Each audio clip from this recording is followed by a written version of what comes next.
मैं केशव रंजन। आज बातें होंगी साइकोलॉजी की, मनोविज्ञान। छोटी सी बात होगी। आज बातें होंगी जो हम आप रोज देखते हैं, रोज झेलते हैं।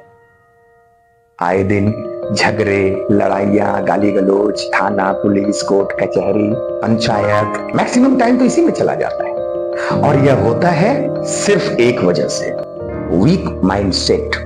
हमारी मानसिकता कमजोर है, हम कमजोर दिमाग के लोग हैं, शायद इसीलिए ऐसा होता है। और साइकोलॉजी के हिसाब से, एक्सपर्ट के हिसाब से इसे 5 भागों में बांटा गया है, जिसमें से पहले नंबर पर आता है से सॉरी फॉर एवरीथिंग और नेवर सॉरी। यानी हम सब जगह पर माफी मांगते रहते हैं और जहां पर गलती नहीं भी होती है वहां पर भी हम सॉरी बोल देते हैं, ताकि हमें यह लगे कि सामने वाले की नजर में हम बने रहें, सामने वाला मुझे विनम्र समझे, अच्छा समझे।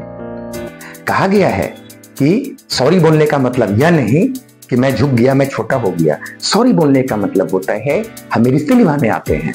इसका यह मतलब नहीं कि जहां गलती नहीं भी हो हम वहां जाकर सॉरी बोलते रहें। सॉरी बोलने का भी एक जगह होता है, एक माहौल होता है। जानते हैं सॉरी कहां बोलना चाहिए। जैसे हम किसी काम में हैं, हम किसी काम में जुड़े हुए हैं, किसी काम की जवाबदेही हमारे ऊपर है, नहीं हो पाया, देन आई एम सॉरी। किनसे सॉरी बोलना है यह इंपॉर्टेंट है। सही मायने में गलती हुई है तो बिल्कुल माफी मांगना चाहिए। सबसे इंपॉर्टेंट पॉइंट, यदि मेरी वजह से किन्हीं को शारीरिक रूप से या फिर मानसिक रूप से क्षति पहुंची हो, ठेस पहुंचा हो, तो वहां पर तो डेफिनेटली सॉरी बोलना चाहिए। अपनी राय, अपनी बातों को रखते समय सॉरी मैं कुछ कहना चाह रहा हूं, किन्हीं का ध्यान आकर्षित करना है, सॉरी किन्हीं ने मुझे कुछ काम दिया, मुझे ना करना है, तो वहां पर हम सॉरी बोल सकते हैं कि सॉरी मुझसे नहीं होगा। लेकिन सभी जगहों पर बिना वजह के, बिना गलती के भी हम सॉरी बोल रहे हैं, इसका मतलब है हमारी मानसिकता कमजोर है, हम कमजोर दिमाग के इंसान हैं। दूसरे नंबर पर आता है एवॉइडेंस ऑफ सोशल सिचुएशंस और एनवायरनमेंट। हम लोग जानते हैं कि हम इंसान को हमेशा लोगों की भलाई का काम करना चाहिए, हर एक धर्म भी यही सिखाता है। तो क्या हम सामाजिक गतिविधि में बढ़ चढ़कर हिस्सा लेते हैं?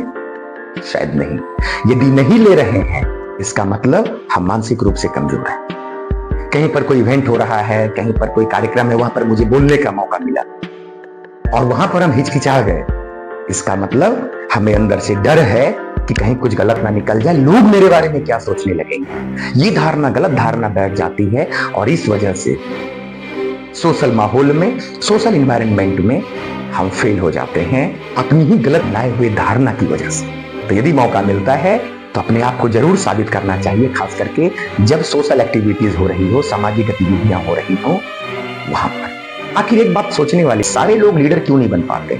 सिर्फ निर्भर करता है उनकी मानसिकता पे। और क्या होता है, उस कंडीशन में हम अपने आप को कम कर आंक लेते हैं, आत्मसम्मान में, सेल्फ कॉन्फिडेंट में कमी हो जाती है। इसी वजह से हम उस मंच पर नहीं आते और खिसक लेते हैं। This is the sign of weak mindset. तीसरे नंबर पर है allow critics to control you. अब आलोचना भरा पड़ा है, अच्छा करिए तो भी लोगों की नजर में आलोचना ही है, बुरा करते हैं तब तो दुनिया बैठा हुआ है।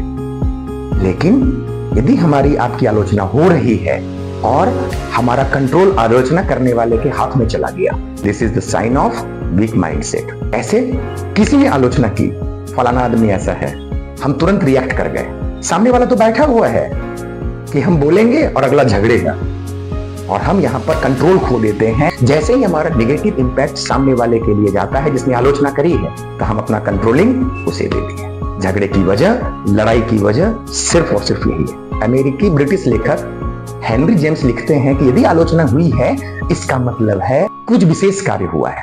Senior psychologist doctor Arsene Fernandes कहते हैं कि आप आलोचना को पॉजिटिव वे में लीजिए।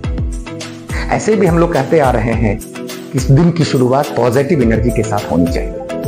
तो यदि आलोचना हुआ तो उसे हमें पॉजिटिव में लेने की जरूरत है, न कि रिएक्ट करने की जरूरत है। जैसे ही रिएक्ट हमने किया तो फिर तो बैठा हुआ है थाना, पुलिस, कोर्ट कचहरी, सारा चीज। हमें यहाँ पर कंट्रोल से रहने की जरूरत है, खुद का कंट्रोलिंग किसी और को नहीं दे देना है, तुरंत रिएक्ट नहीं करना है। और यदि हम करते हैं, this is the sign of weak mindset. चौथे नंबर पर है जो बहुत इंपॉर्टेंट है, you are constantly defensive. Defensive का मतलब रक्षात्मक, यानी खुद के लिए तो सुरक्षा चाहिए, लेकिन साइकोलॉजी के पॉइंट ऑफ व्यू से, जो हमारा जीवन शैली है, लाइफ स्टाइल, उसके पॉइंट ऑफ व्यू से डिफेंसिव का मतलब अपनी गलती को बचाने के लिए जो ड्रामा, जो माहौल और जो डिजाइन किया गया है उसे डिफेंसिव कहते हैं। जैसे गलती हमारी है, घर का काम देख लीजिए, घर में भी झगड़े होते हैं, तुमको ये काम दिया कि तुमने नहीं किया, तो वहां पर भी हम अपनी भागीदारी दिखाते हैं कि मैं तो था, लेकिन जब जिम्मेदारी लेने की बारी आती है तो हम खिसक लेते हैं या फिर हम बहस करते हैं।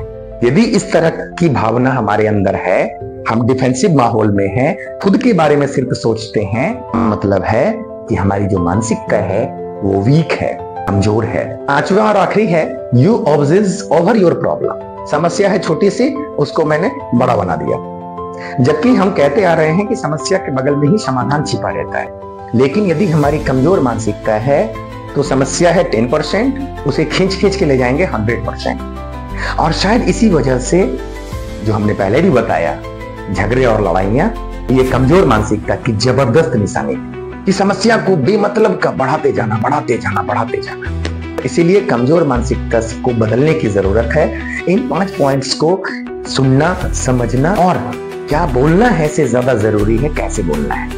यदि हम कमजोर मानसिकता में जी रहे हैं, यदि हमारा दिमाग कमजोर है, इन 5 पॉइंट को दूर करते हुए अपनी जिंदगी को बेहतर जरूर बना सकते हैं, अपने दिमाग को स्ट्रॉन्ग माइंडसेट में कन्वर्ट कर सकते हैं। और हम इंसान ही हैं, जो ठानेंगे तो जरूर पूरा करेंगे। तो बने रहे हमारे साथ, मिलते हैं अगले वीडियो में।